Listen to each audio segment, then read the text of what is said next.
When Frances Fanny Crosby was 6 weeks old, her parents noticed that something was wrong with her eyes. With their family doctor out of town, they contacted a man that claimed to be a physician. He looked at the infant's eyes and decided to apply hot mustard poultices. The infection did eventually clear, but the harsh treatment tragically left white scars on her eyes, and Fanny was permanently blinded. Her father passed away shortly after, and her mother went to work to provide for her blind daughter. But for God's glory, that was not the end of Fanny Crosby's story. She went on to become one of the most famous and beloved hymnists in the world, writing over 8,000 hymns. One of Fanny's dearest friends was Phoebe Knapp. While Fanny lived in the slums of Manhattan and worked in a rescue mission, Phoebe lived in a palatial residence in Brooklyn where she dressed and entertained lavishly.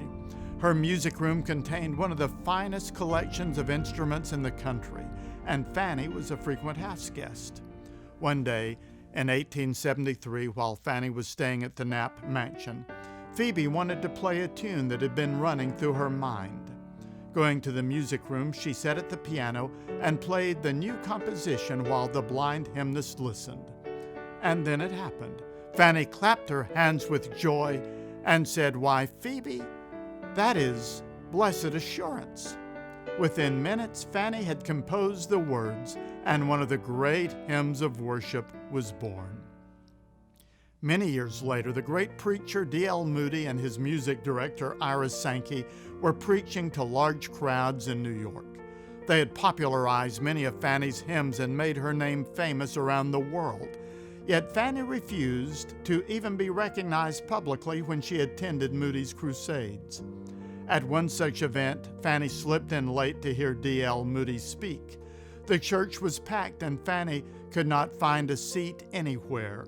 Seeing what was happening, Moody's son raced off the stage to help her find a seat.